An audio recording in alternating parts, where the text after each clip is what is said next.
อันนี้ของอันพ่อน้ำกับพ่อเฟื่องมอบให้เด้อ5 ธงคันเป็นเงินกะ5 แสนได้พี่น้องเอ้ยใส่กันผู้อื่นเนาะอันนี้ให้ละช่วยกันก็เกือบถึงฮอด1,000 บาทเพิ่นเด้พี่น้องเอ้ยเนาะเฮ้ยดีเด้อวันนี้เด้อเอ้ยยิ้มดีกระดอนี่ก็เริ่มอันนั้นเด้พี่น้องเอ้ยเนาะดีซะลูกเอ้ยดีซะกิไข่สักน่ะบ่อยู่เสร็จว่ะ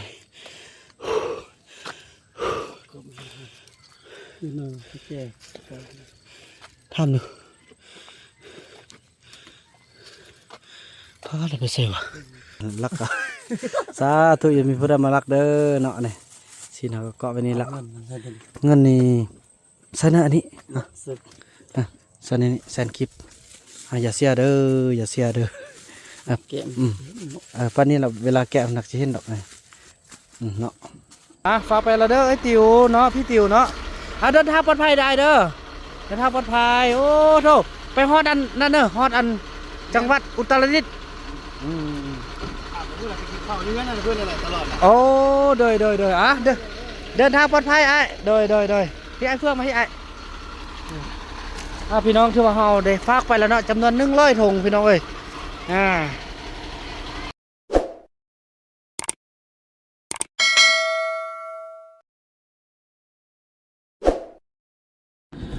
สบายดีท่านผู้ชมเนาะพี่น้องคลิปนี้ก็เป็นคลิปที่บ่าวนำจะได้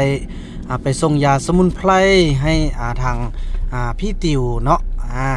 ถึงว่าตอนนั้นเพิ่นมายามพอต้องเรื่องเฮาแล้วก็เอาไปจำนวนเท่าไหร่ก็100 ถุงเนาะแล้วมามื้อนี้พี่น้องเอ้ยก็จำนวนอีก100 ถุงเนาะพี่น้องเนาะนี่เพราะว่าพวกเฮาจะไปฝากให้รถที่เขาเจ้าขนส่งมาแต่พุ่นละพี่น้องผ่านเนาะถนนเส้นนี้ก็ถือว่าทางบ้านอำเภอบ้านโคกพี่น้องเอ้ยจังหวัดอุตรดิตถ์เนาะมาแขวงสัญญาบุรีเฮาพี่น้องเอ้ยเพราะว่าได้ติดต่อโซเฟอร์รถแล้วเนาะเป็นคนลาวพี่น้องเพิ่นก็ขับสินค้าผ่านมาตลอดแล้วเพิ่นก็ฮู้จักพี่ติวเนาะพี่ติวก็ได้ติดต่อแล้วก็ร่วมกันจะได้ฝากเพิ่นจำนวน100 ถุงพี่น้องเอ้ย FC ทางฝั่งไทยเนาะท่านใดที่ต้องการยาสมุนไพรของพวกเฮาก็อย่าลืมติดต่อทางพี่ติวเด้อเนาะเดี๋ยวเบอร์บ่าวนำได้เอาขึ้นทางหน้าจอเนาะพี่น้องเนาะนี่เอาขึ้นแล้วเด้อพี่น้องเอ้ยสามารถติดต่อเพิ่นได้เนาะพี่น้องเอ้ยจังซั่นละ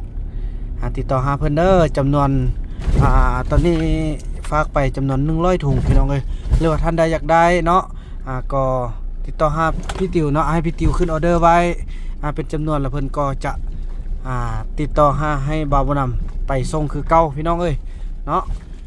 จังซั่นแล้วพี่น้องพบกันตอนต่อไปพี่น้องเอ้ยไปส่งบ่แม่นส่งแต่พี่ติวเด้พี่น้องมื้อนี้ส่งทางประเทศในประเทศลาวเฮาได้พี่น้องเอ้ยเห็นว่าเงียบๆก็ถือว่าจังซี่ล่ะพี่น้องเอ้ยก็ได้ส่งยุกส่งยาเป็นประจำกันเนาะแต่ว่าบ่เปิดกวางคือแต่เก่าหลังจากที่เบาไล่สร้างปฏิหารย์แนวบ่ดีพี่น้องพวกเฮาก็ยุบลงหลายพอสมควรเนาะแต่ตอนนี้พวกเฮาก็กำลังฟื้นตัวขึ้นไปเรื่อยๆพี่น้องเอ้ยบ่เป็นหยังเนาะถือว่าเรื่องราวผ่านไปละเริ่มต้นใหม่พี่น้องเอ้ยถือว่าอันนี้เฮาก็ส่งลูกค้าเก่าที่เพิ่นเคยกินเนี่ยพี่น้องเอ้ยเคยกินแล้วทึกเนาะเพิ่นก็ยังนำมาเอาเรื่อยๆพี่น้องเอ้ยไปเจ้าแบกช่วยค่อยเด้อมีจักออเดอร์พี่น้องมีหลายออเดอร์เติมไปพี่น้องเอ้ยเนาะไปเบิ่งนำกัน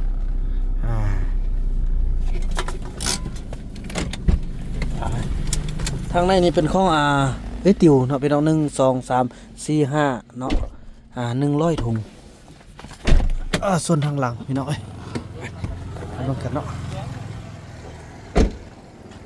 ทางหลังนี่ก็เบิ่งเอาตู้เป้าใหญ่เลยเนาะ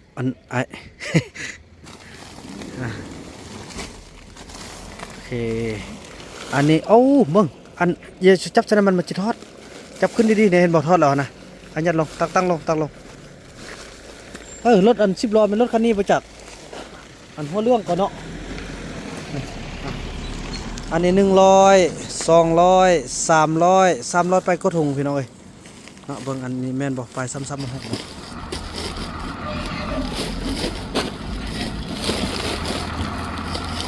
บ่แม่น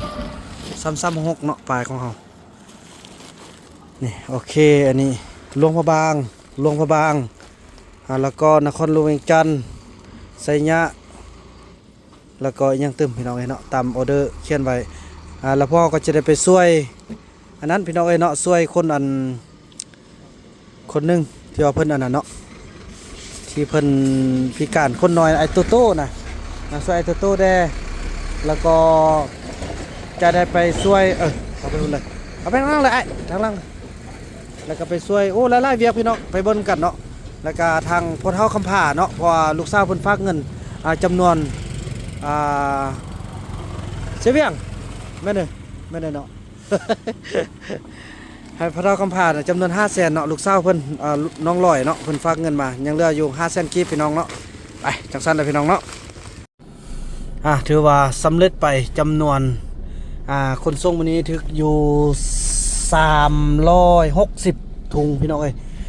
100โลหะบาง200โลหะบาง300ทางพี่ติวประเทศไทย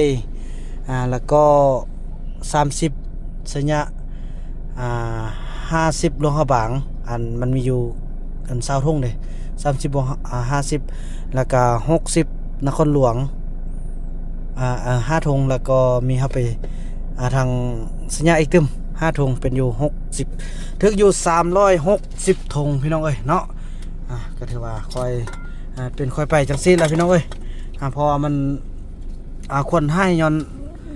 เท่าไหร่เนาะพี่น้องเนาะย้อนมอไหลหั่นก็อันตรายขนาดพี่น้องแล้วก็บุกไหมเนาะอันนี้เนี่ยว่าจากที่เฮาบริโภคโฆษณาได้พี่น้องผู้ใดกินดีแล้วก็บอกเรา90กันต่อจังซี่แหละเพิ่นก็ติดต่อมาจังซี่แหละพี่น้องมื้อนึง2มื้อเฮาก็ได้มาส่งมื้อนึง2มื้อเฮาก็ได้มาส่งจังซี่แหละคันบ่าวผู้นำบ่ได้ถ่ายคลิปลงแสดงว่าบ่าวผู้นำติดภารกิจส่งยาจังซี่แหละพี่น้องเอ้ยรายเวียกรายงานเด้เนาะพอดี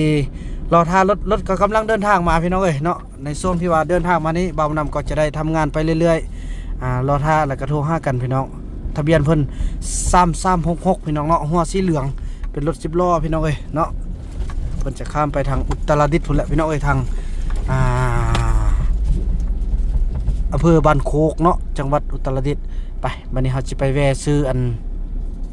ก็อยู่คงกินจำนวน500,000พี่น้องอารมณ์ทางลูกสาวเพิ่นและทางพ่อเฒ่าคำผ่าพอเพิ่นฝากเงินมา1ล้านกีบพี่น้อง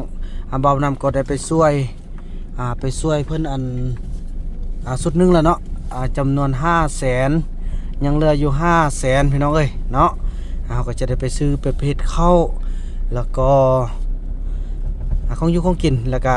ลูกสาวเพิ่นขอมอบเงิน100,000กีบเนาะแสดงว่าจะได้ซื้อ400,000พี่น้องเนาะจังซั่นแหละพอ100,000กีบก็เอาไว้ให้เพิ่นซื้อของอยู่ของกินซื้อข้าวซื้อน้ำพี่น้องเอ้ยว่ากันตอนต่อไปพี่น้องเอ้ยเนาะไปซื้อของอยู่ของกินก่อนจอดรถไปใส่ก่อนเนาะจะได้เอาเนาะเปื่อนเลยนี่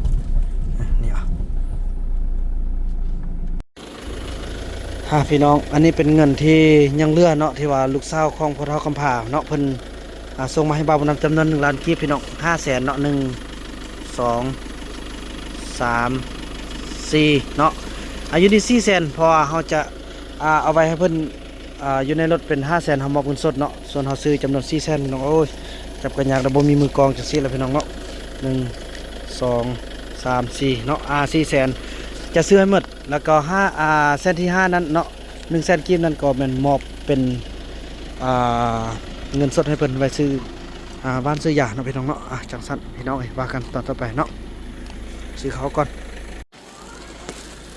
พี่น้องแล้วเฮาก็ได้ไปซื้อข้าวจำนวน20กิโลพี่น้องโลละ14,000โล14,000แล้วบัดนี้ข้าว20กิโลก็280,000เนาะแล้วยังเหลืออยู่120,000พี่น้องบ่าวนำก็ซื้อซีนให้เพิ่นเป็นซีนข่วยเนาะเพิ่นก็คิดว่าน่าจะเป็นอาหารที่เพิ่นต้องอยากกินแหละซีนข่วยนี่ก็ถึกอยู่โลละ140,000แต่เรื่องเงินอยู่120,000พี่น้องเจ้าของร้านเพิ่นก็แถมให้อีกพี่น้องจำนวนเพิ่นว่าไล่โลละ120,000เลยปกติเพิ่นขาย140,000โอ้ยบ่าวนำก็สาธุอนุโมทนาบุญนำเนาะพี่น้องเนาะเอาไปไว้ไหนเนาะเที่ยวมันจะเน่าแล้วส่วนยานี่ก็จะเป็นไปช่วยน้องโตโต้พี่น้องเนาะผู้เพิ่นพิการเนาะเพิ่นถึกบาดเจ็บมาอาทิตย์แล้วก็จนได้เข้าห้องหมอพี่น้องบ่ได้กินยาพวกเฮาก็เลยว่าขาดยาพี่น้องฉะนั้นพวกเฮาก็จะได้ไปมอบให้เพิ่นตึมเนาะ อันนี้เขาก็ไปทางล่างก่อนก็บอกให้มันเน่าพี่น้องเนาะ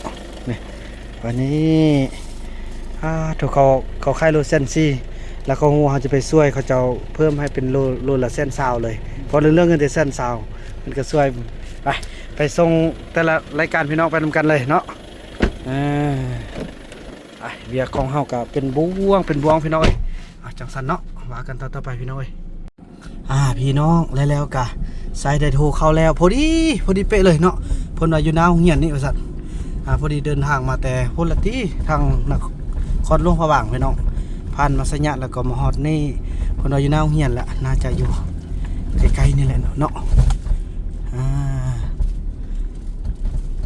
โอเคนี่หลายแล้วโอ้นี่ทางนี้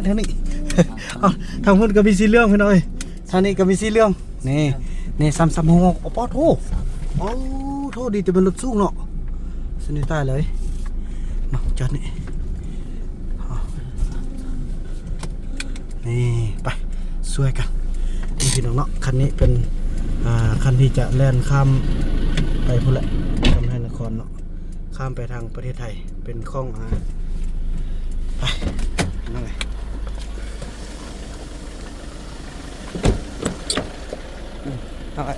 จับพุละมันแล้วประเดี๋ยวเลยจังสั้นนะพี่น้องเนาะเบานำจะขออนุญาตคนเครื่องขึ้นรถก่อนเนาะ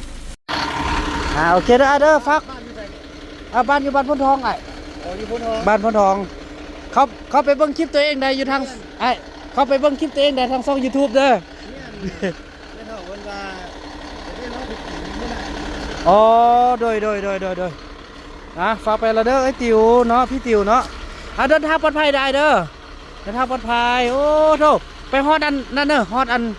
จังหวัดอุตรดิตถ์โอ้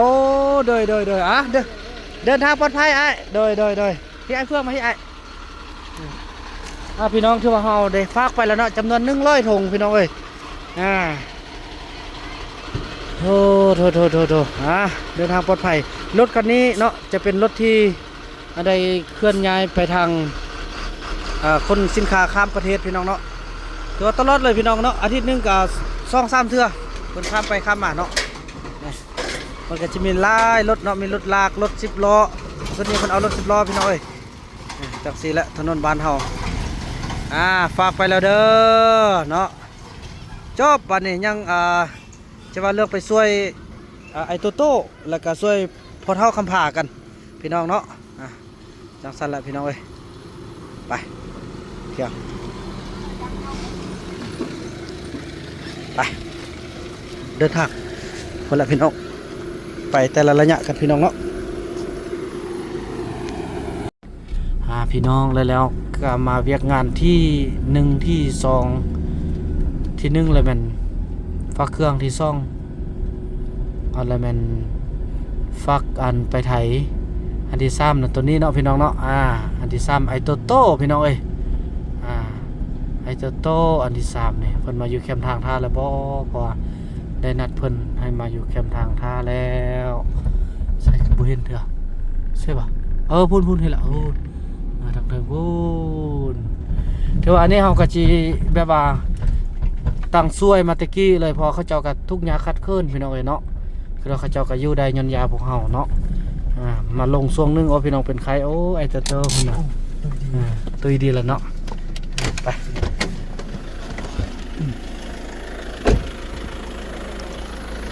จะ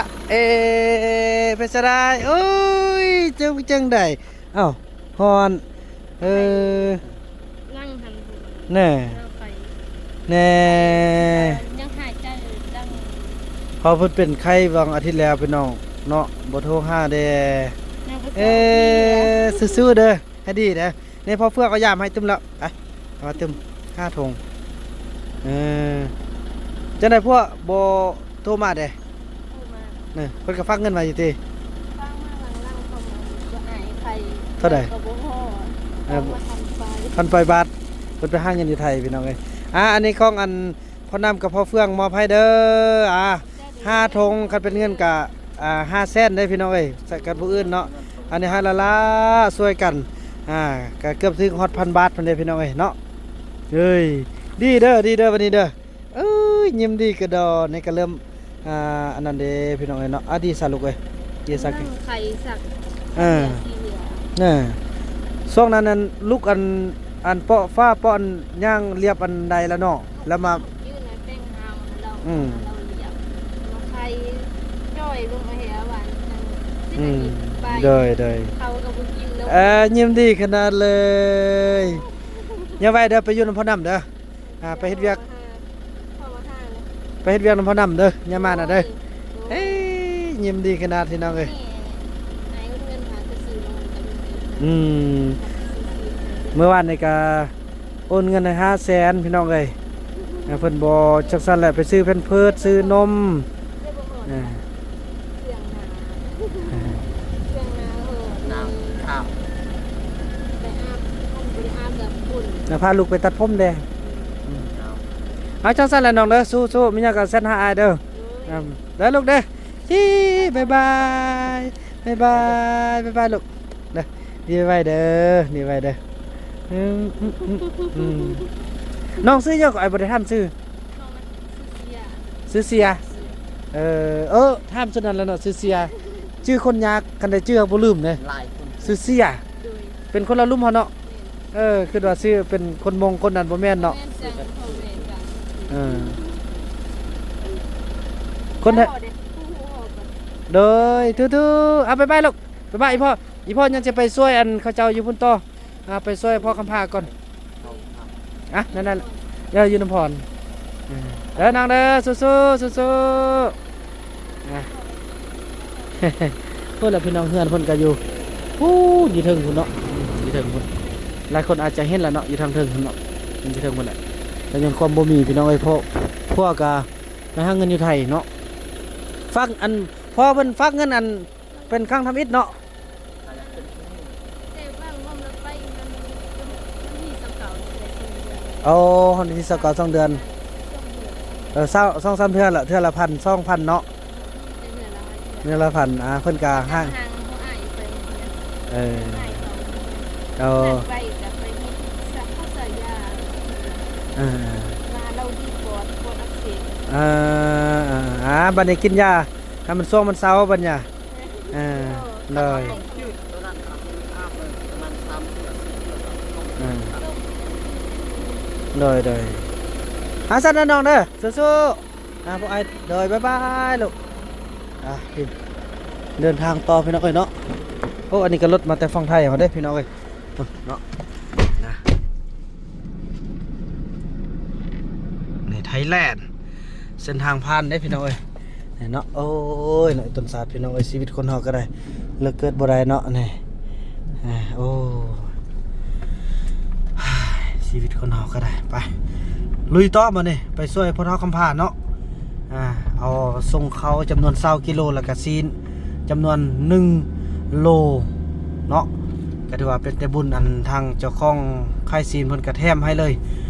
บ่าวบ่นำกระบอกเนี่ยอันนี้ก็เป็นการไปช่วยคนที่ว่าทุกข์ยากเพิ่นก็ซั่นค่อยๆโลละ140,000มีเงิน120,000เพิ่นก็เอานำค่อยๆหาเลยเด้อโลละ120,000เลยเนี่ยเพิ่นก็ลดให้20,000กีบพี่น้องเอ้ยก็ดีใจช่วยกันคนละเล็กคนละน้อยแล้วก็ยังอีก100,000กีบก็จะได้ไปมอบให้เพิ่นไปซื้อยากันพี่น้องเอ้ยเนาะจากสั้นพี่น้องเดินทางต่อบ้านน้ำพรกันพี่น้องบาทนี่เนาะ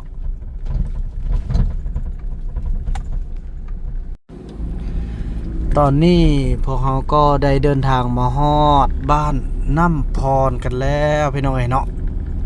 เป็นบ้านของอันพอคำผ่าพอคำผ่าเนาะลูกสาวเพิ่นซื้อลอยเนาะเพิ่นส่งเงินมาให้บ่าวบุญนำเป็นสะพานบุญสวยซื้อข้าวซื้อน้ำเพิ่นจำนวน1 ล้านกีบพี่น้องเอ้ยเนาะทางไหนเขานี่เฮาขึ้นไปจอดไปถึงได้บ่ได้บ่คลุบติคนเอา11เอ้ยเยอะขึ้นมาดิเอาเนาะ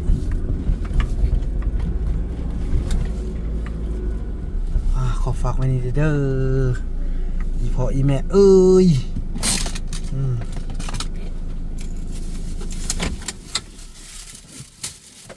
ไอ้จับซีนแล้วน้องสิแบกนั่นเด้อน้องแบกเข้า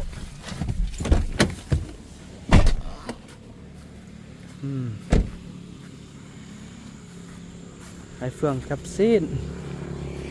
เรานำสิแบกเขาจับกองให้เด้อ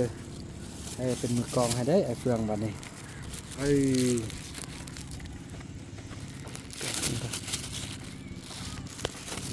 มือกองจะเป็นยับเอาไก่ได้เอาแกนโอ้ยังเงินมีแสนคิด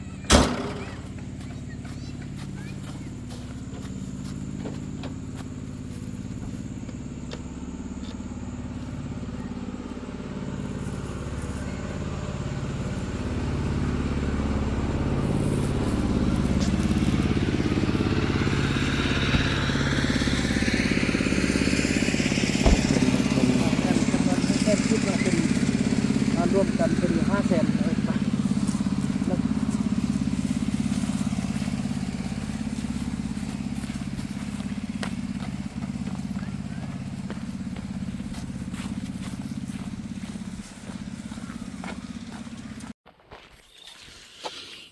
มาฮอดอันเฮือนของพ่อตู้อีหยังพี่น้องเขาเจ้านี่แหละเนาะมื้อนั้นบ่าวบ่นำกระจ้างให้เพิ่นอันแบกเข้าขึ้นไปเนาะแล้วก็ซื้อ ซื้อเข้าให้เพิ่นซ้ำที่เพิ่นแบกเลยพี่น้องไอ้มื้อนั้น25กิโลเนาะแม่นบ่แม่นแหละ25กิโลหรือว่า20กิโลคือกันบ่เพิ่นอยู่ไสบ่อยู่บ้านซ้ำติก็ถึงมือถึงยามนะมื้อนั้นบ่าวนั้นก็ได้ช่วยเพิ่นเนาะเพิ่นก็ช่วยบ่าวนำพี่น้องเอ้ยเฮาบ่อยู่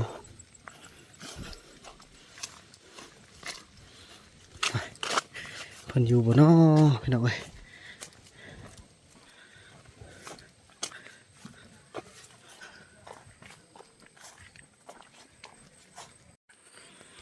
มาทางขึ้นละเข้าทางกับเก้ามีคนมาเที่ยวมาอยู่บ่ยำฝนนี่แค่นี้อาบน้ำกินน้ำฝนพี่น้องเอ้ยแต่ว่ายำแรงนี่เด้อบ่มีน้ำอาบนี่จะได้คนครัวว่าเรื่องต่อน้ำให้เพิ่นนี่ฮาเธอมีคนอยู่บ่เนาะพาโทแบกเขา20กิโลขึ้นภูพี่น้องไอ้กันนักสมควรเลยต่างออกกำลังกาย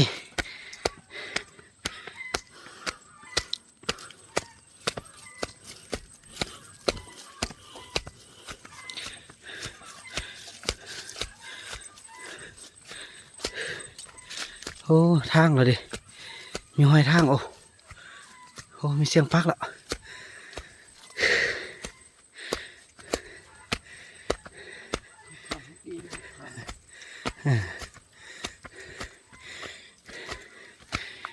นี่ฮอดละเฮ้ยโถฮอดแล้วอยู่บ่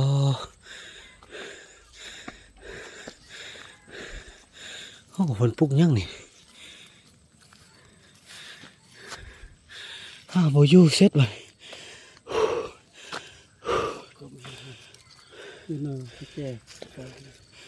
ทำหนึ่งพาเราไปเซวะมาอยู่เนาะ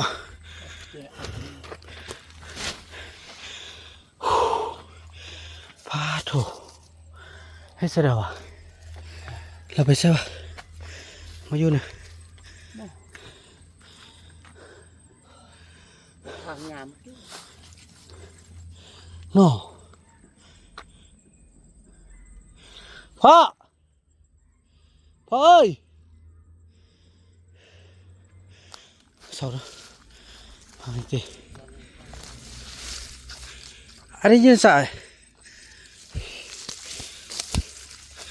นี่ผมมี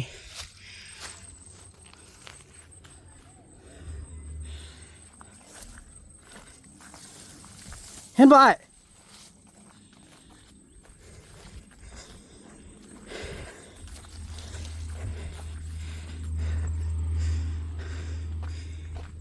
เห็นบ่ไอ้อ๋อเสียวะอยู่นี่โอ้ โอ้ยสะเดเนาะ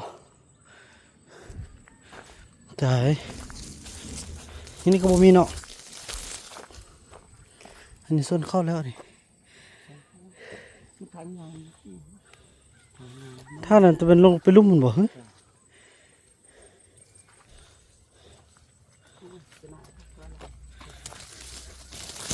โอ้เราสิปลูกเฮือนเขานี่นะเนาะ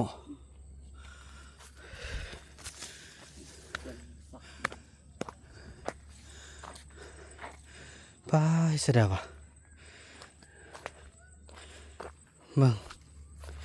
เสียดายวะเห็นห้อยทางนี้ทางยานนี่แหละนี่นั่งนี่ท่าบ่นั่งเสมอมันก่อนเนาะโทรหาลูกสาวเพิ่นก่อนพี่น้องหาพี่น้องเพิ่นอันโทรหากันเนาะพี่น้องเอ้ยแล้วพอเฮารอท่าซอกไส้ก็บ่เห็นเนาะโทรหาลูกสาวเพิ่นก็บ่รับพี่น้องเอ้ยฉะนั้นเฮาจะเอาเข้าไว้นี่เนาะมาแล้วอาจจะเห็นเนาะไอ้เนาะไหมเอาซีนเกาะไว้ถึงนี่เอาบังเกาะคิดประตูนี่ผมสูงให้เรามาอันนี้เอายกไปปะมอนนี่ล่ะหาเราเห็นนี่ซีนนี่เกาะไว้เบิ่งอย่าเอาไม้ห้อยเสียบซินนี่ล่ะเกาะซินโอ้ยเราผู้เฒ่าก็ ตุออกเห็น โบผู้เฒ่านี่เอาใส่ประมาณนี้เอาไม้เนี่ยนะเพราะว่าจะเป็นพวกเฮาก็จะเฝ้ากับพอทางกับอ้วยเนาะไอ้เนาะแล้วก็ใกล้ได้พี่น้องไปฮอดนี่ก็พอดีคำพับแหละพรไก่พอสมควรเลย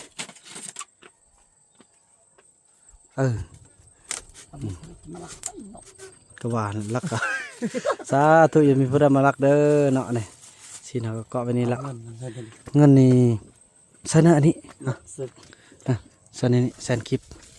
อย่าเสียเด้อแก้ม ป้านนี้เราเวลาแกะมันหนักจะเห็นดอกไงเนาะอันนั้นย่อไว้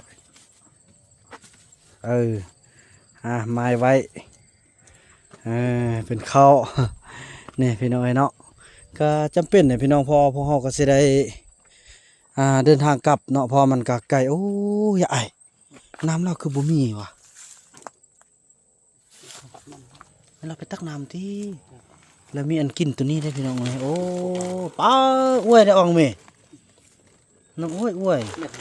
ให้กว่าพอตรงเรื่องแล้วพอตรงเรื่องเขาว่ากินน้ำห้วยเนาะโอ้พี่น้องเอ้ยเนาะ